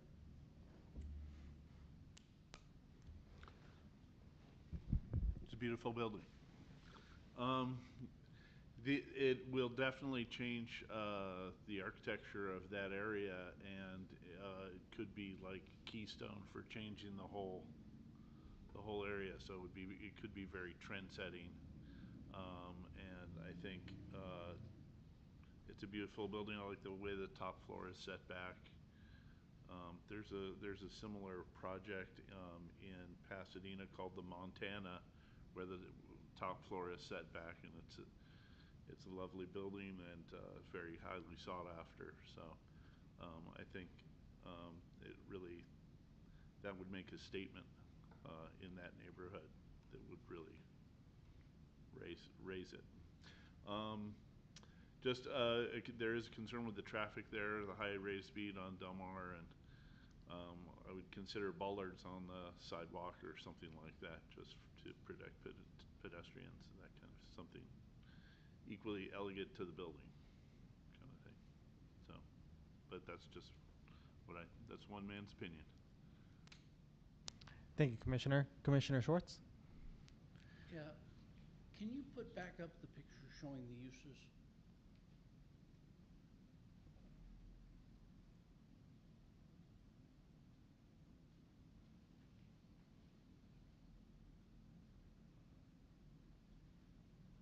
Site plan. It's a site plan that shows the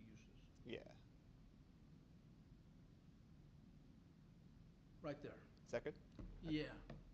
My concern when I saw that is with the bank laid out right by the freeway express lane and the speed that people come down that ramp, I don't know how people are going to be able to make that turn into the bank. I think that's going to be talked about as a result of the traffic study, and seeing the feasibility of that entry, and seeing if there needs to be other opportunities to remediate the speed in which people are traveling. We've all visited the site, and so we're all familiar with how fast cars go when they're getting that area. And maybe it's a right turn only scenario, or no entry into the project site at that point. So those are things that we're looking into. The commercial uses are important, and so I would want if you're going to put a bank in there, which is a fine use, for the bank to be able to thrive. I agree, yes. We have right now we're planning for that entry for that bank to be on the northwest corner of the pink area there. So we're not anticipating that there'd be any sort of intentional pedestrian traffic that's going down that diagonal road that labeled as a freeway express lane. Okay. There was already a previous question about this. Where are you on the site acquisition? On the site acquisition? Site acquisition. Where are we on the site acquisition? I'm going to have to defer that question. I'm sorry, I was way in the back of the room. Dave Gutierrez, what was your question? Where are you on the site acquisition? Where are you in the process of acquiring those auto uses? Oh, they've already been acquired. Okay. And commissioners, just so you know, this has been a long time in the queue, and the reason it's changed several times. Dave, if you're commenting, if you can speak into the mic, please. Thank you. The reason, again, Dave Gutierrez, the reason it's changed several times as far as the plans are considered is because of the acquisition of the additional properties. So originally it was just that one property, not including the small little wedge right at the entrance to the 10 freeway, the high occupancy lane, if you will. Then they acquired that, and then they acquired the properties to the west on Glendon. So that's why, again, the dynamics of the project as we see it today have changed. Okay. Someone has already asked a question, and one of my fellow commissioners asked a question, which I'm going to delve into a little more deeply. And that is, with the 3 auto uses, have those been demolished yet? They have not. Okay. What you'll need to be concerned about is that these kinds of auto uses have waste oil tanks. They tend to be old and single walled, as opposed to gas stations, which require double wall tanks. The chances are you're going to have to deal with some amount, this is just my experience on these kinds of things, some amount of soil contamination.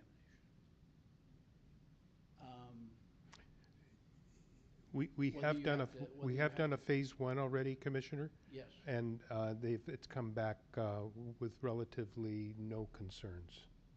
On all 3 of those? Yes, sir. Okay. And I'm sorry for interrupting you, but That's okay. It's when I saw that they were auto uses, that was my concern. Gabriel had this problem with their expansion, and so please just make sure that and it may take a phase 2 to actually do some of that. Phase 1 just, it may take a phase 2 to actually dig down below those tanks and make sure it's clean. So that may be something you want to consider. So, because my hope is, and I think we all hope, there won't be excess cost so that the project can be successful and so the affordable units, again, which have been referenced and are very important in this community, can be included. Understood. Okay? Thank you. You're welcome. That's all. Thank you. Thank you, Commissioner. My questions are relatively, or comments are relatively, hopefully simple. I notice on Saxon there's a walkway that leads to Del Mar. I hope in the future, when you are revising your plans and design, that you'll consider maybe either providing some lighting or expanding or cleaning up that area just a little bit more, so so residents or guests, whoever wants to park on Saxon, can have a nicer walkway, so to speak, or a lighted walkway.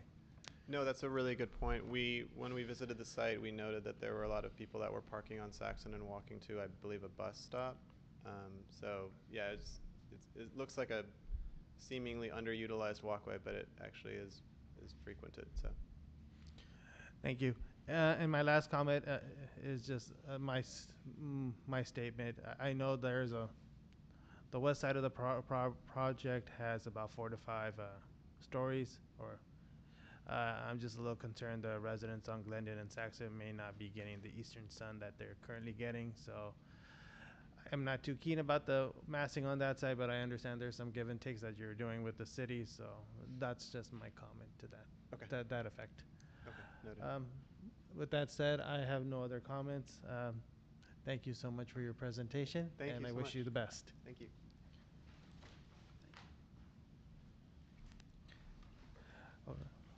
All right, we will be moving on to item number 5, staff item, non-conforming use, structural and lots. City Attorney, will you like to take this opportunity? I will hand it over to the expert, and then I'll let Sam walk you through it, unless you want me to. I might take you up on that offer. Yes, Vice Chair, members of the Commission, item number 5 is really to have and to start the conversation, as mentioned, on Code Section 153.420, which relates to non-conforming uses and structures. It has come to staff's attention that according to the ordinance that was adopted for that code section, and that's ordinance number 393-CS, which was adopted on May 18th of 1993, is provided to the Commission as Attachment A. And essentially it identifies an amortization period of 30 years. That 30 years will expire next year, 2023, which means that the termination period will go into effect. The current definition for a non-conforming structure is any building or structure that was lawful at time of construction, but due to subsequent ordinances and code updates and adoption is currently does not conform to the provisions of the current code. And similarly with non-conforming uses, these are uses that were lawful at the time that they were established, and by reason of subsequent updates currently do not conform to the current code.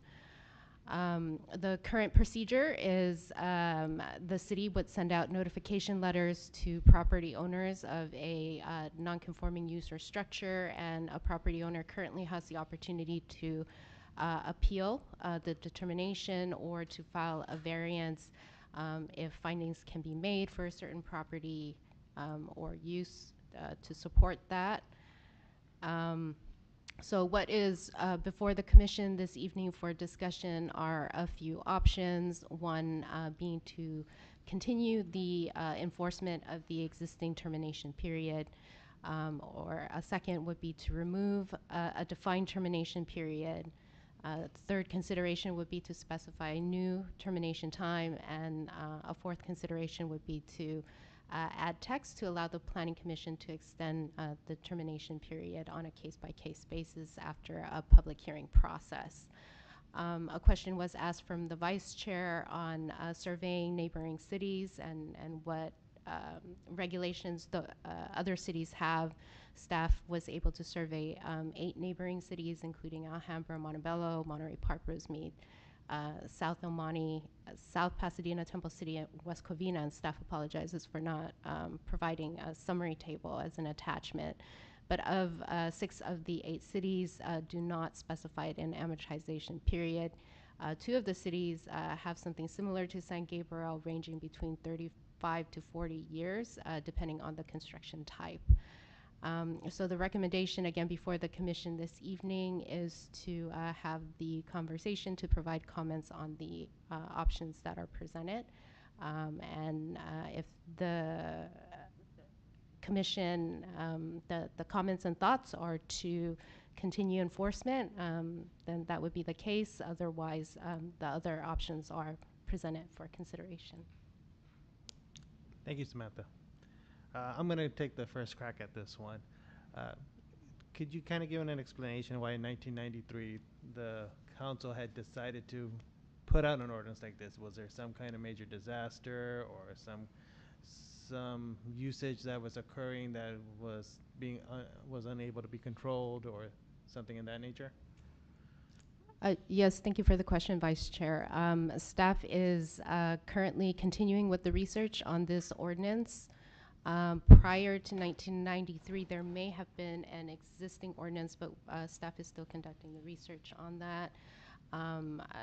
Ideally, there would be a staff report attached to Ordinance 393, but we are, again, with the City Clerk's Office, still researching that matter. There are minutes, but they're more action minutes, so as to the reasoning of the existing ordinance, that information we currently do not have. Thank you, Samantha. I know when I asked staff, when in our packets we have option 1, 2, and 3, and 4. You were asking the Planning Commission their comments or recommendations towards this. I know as a property owner, my property is built in 1930s, so I would find myself looking at this ordinance and seeing myself potentially having to do upgrades, and the cost would probably be substantial. But I know in option 4, you provided opportunities for variance or exemptions to this rules and regulations. So I can find myself, as a property owner, I'll find myself, of course, I would ask that the time limit be terminated. That would be an option 2. But again, 3 and 4, I'm always open towards. Again, I'm just speaking on my experience as a property owner. I think it also would create difficulties for anyone who has to take out insurance for their property, is if the insurance company gets wind of this and they find that it would give reason for, the insurance company to either reduce the insurance coverage or raise the rates or even terminate. That can always occur. I know, again, there are other options out there for insurance, but it would create a limitation and also maybe affect our property values as well, where someone may come in and try to take advantage of, a distressed situation and take away the value of the properties. At the same time, it would maybe eventually affect the property owner's ability to sell the property, having to deal with immediate upgrades or retrofits that need to occur. Again, that's my opinion towards that subject. I'll take it over to Commissioner Cartman. Would you like to? Thank you. I agree with you wholeheartedly. I don't know what they were thinking in 1993, but I think this was ill-considered. It would put a burden on all of the citizenry, and it would put a huge burden on the city just to process all of this stuff and enforce it. So I don't think it's really very practical to have this, and I would move that we remove the termination period as cutting the Gordian knot, so to speak. Just acknowledging that, okay, a mistake was made, we move on, right? Thank you, Commissioner. Commissioner Schwartz? I found this to be very interesting because I can see why they did this, I guess.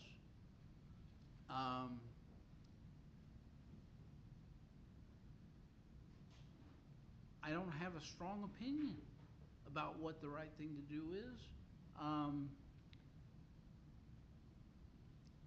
Option 4 puts the burden on us. So the question becomes, is that something we want to have do? This sort of reminds me of what happened with massage parlors, with the massage thing a few years ago, where we had tons of those for a period of time, and people were, you know, pleading and begging. I don't know that we want that again.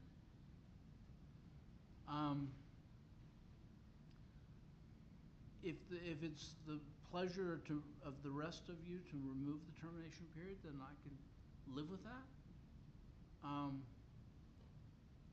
Because I just don't have a real strong, I think I don't want 4, but I'm willing to consider any of the others.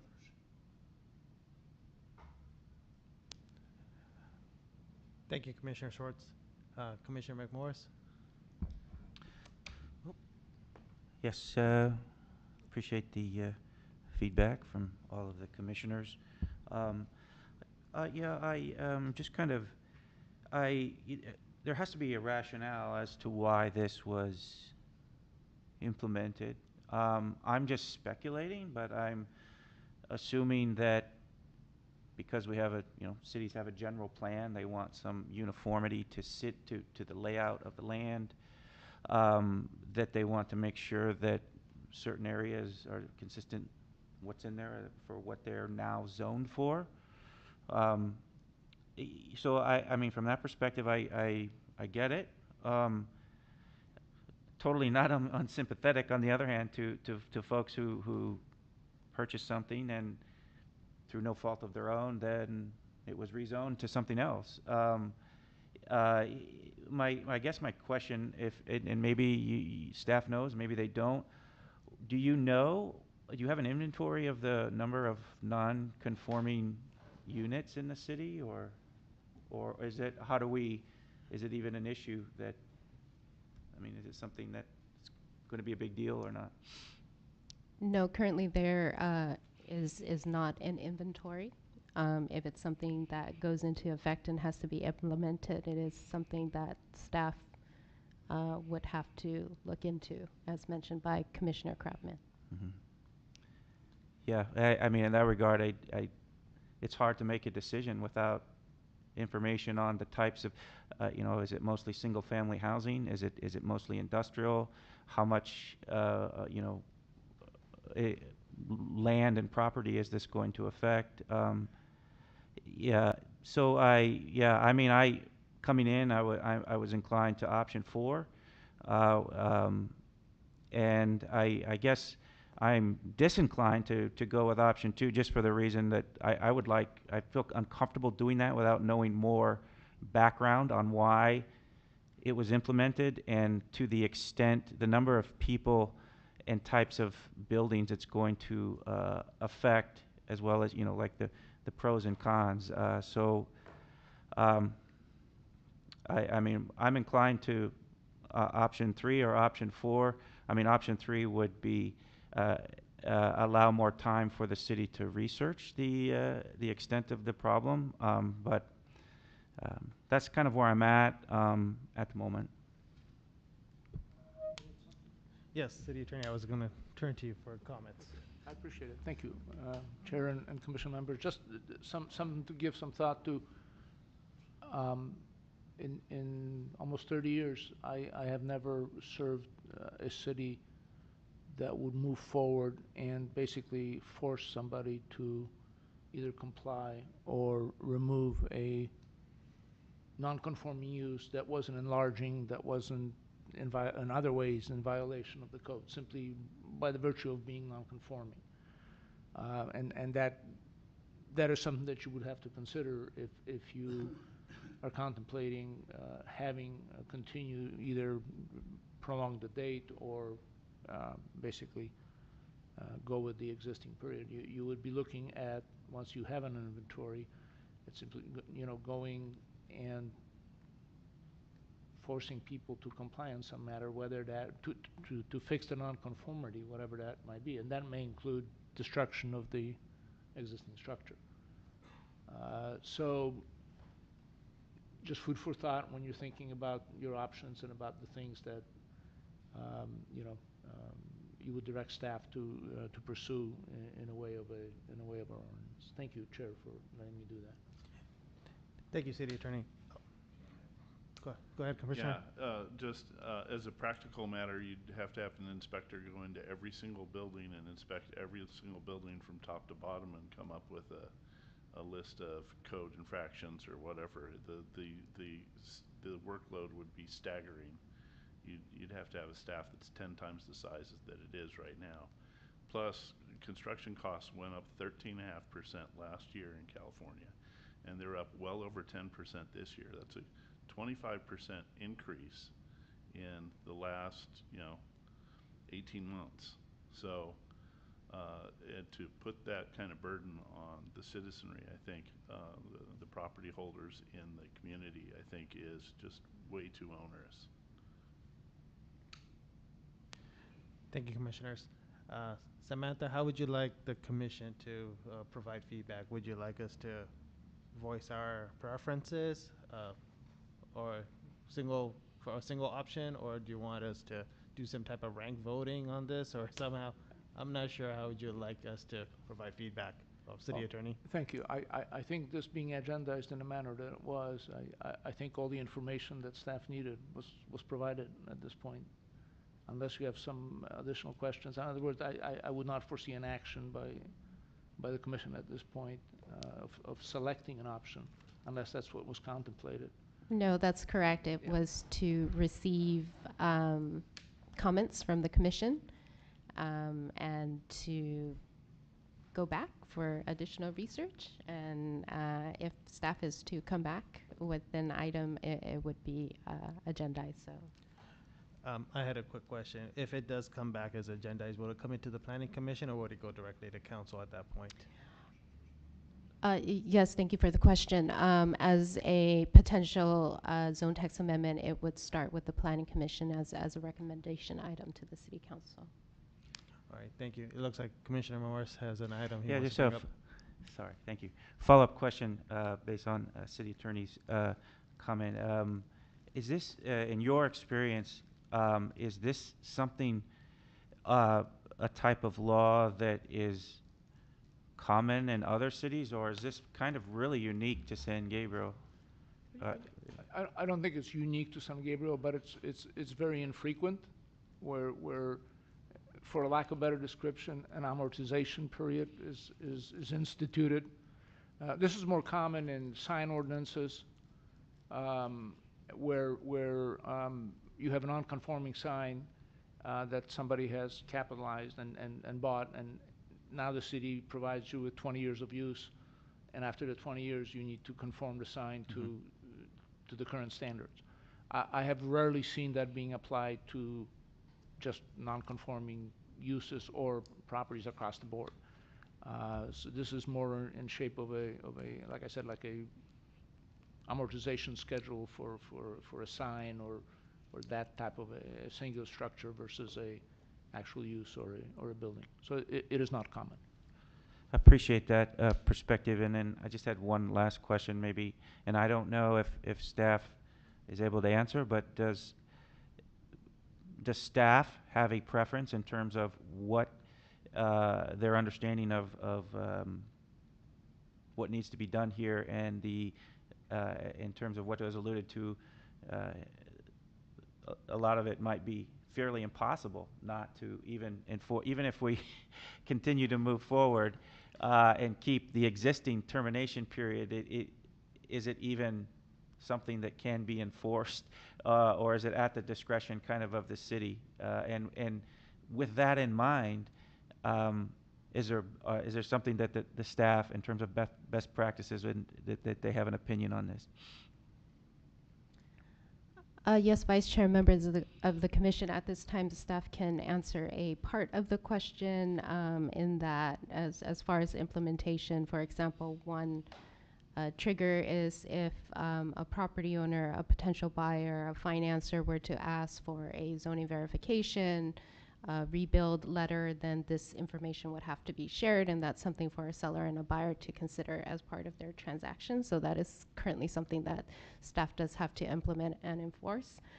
As far as the direction that staff will take, as mentioned, staff will have to go back and have further conversations along with the city attorney's office to see what the best next step would be. Thank you. Commissioner Schwartz, it seems like a lot of your fellow commissioners had a second round. Would you like a second opportunity to speak on this item? No, I'm good. Okay. With that said, I think we'll pass it on.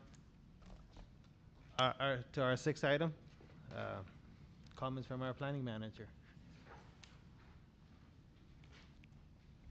Yes, Vice Chair, members of the commission, no real updates except for as far as completion of projects in the past few months. 704 West Las Tunas has completed their construction, and that's on Mission and Las Tunas. It's a mixed-use project. The reason why I bring up that project is it has a great public art component. And to segue into the next public art component that was recently completed would be on 500 East Valley. They've also, I think they're completing their construction. So as the projects are completing their construction, it's just great to see all the design features and the landscaping features and the art features being implemented, and so it's a pleasure for staff to be able to pass that along to the commission, so that as you visit the projects and walk through the city to just see those elements of the project. Thank you for sharing. Next item is commissioner comments. We'll start with Commissioner Schwartz. I have no comment tonight. Thank you. All right. Thank you. Commissioner McMorris. Oh, yes, just quickly, as a new commissioner, I just first wanted to apologize. I missed the first meeting. I thought it was on a different day. So rookie mistake, and I apologize, and no disrespect to the commission or the public. And also just want to thank staff for providing me with a lot of feedback and materials thus far, and as well as the commissioners providing their perspectives and opinions. So looking forward to working with the community and all of you and staff. Thank you. Thank you. Commissioner Cartman. Yes, I just want to thank staff and my fellow commissioners, and I've said everything else that I wanted to say. Thank you. Yes, it's good to see everyone back here. It's been a while. I think we're getting back into our rhythm and such. So we, as a commissioner, I thank staff and the public for taking the time to engage with us here in face-to-face versus virtually in the past. With that said, our next item would be adjourning our meeting. So our next regular commission meeting will be on Monday, October 10th, 2022 at 6:30 p.m. It'll be here at City Hall. Thank you. Have a good evening. Thanks. Good job, Anna. Christine?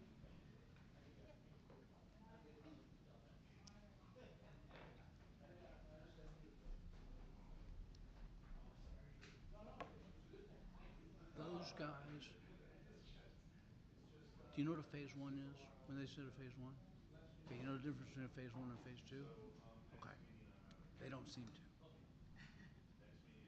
So phase one doesn't really tell you anything. It gives you history as much as anything else.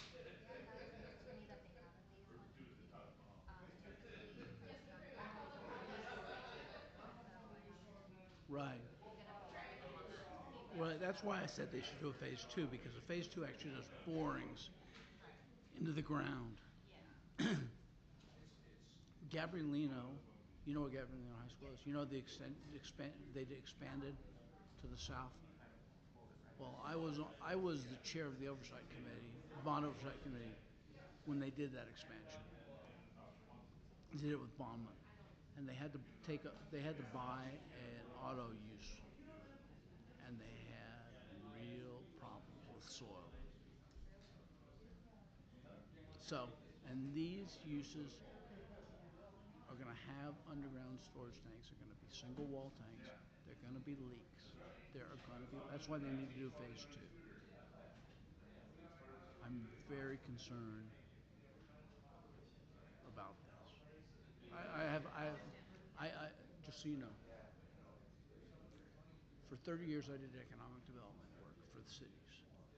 Okay, so my background is doing what you do, but I did economic development, and I did public-private partnerships, and I've been involved in buying soil properties with problems with soil. So I have this experience. I have professional experience doing this. It's not that I do a lot of it, but I've done it.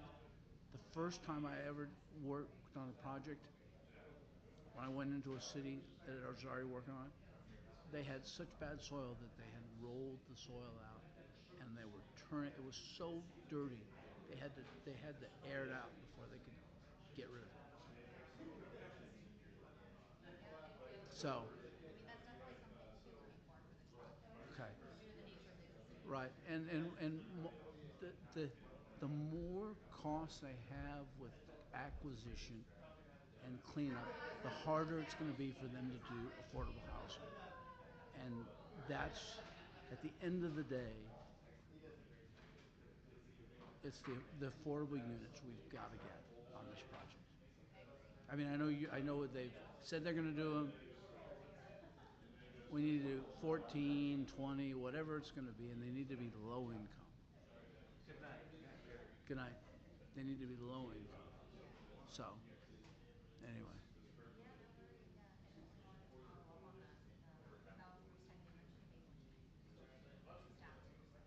Right, but a phase 1 is more history. It's not 15-foot borings. And literally 15 feet in the ground, you know. So, okay, thanks. Can you do me a favor? Can you hand me that thing? She sold the house. They decided to remodel it. Thank you. They Yeah, thanks. put fire sprinklers in the house. All right.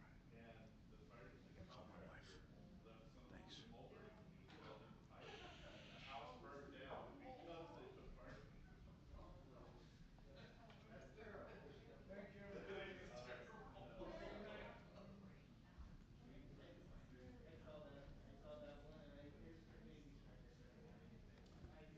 Here, do you want my binder?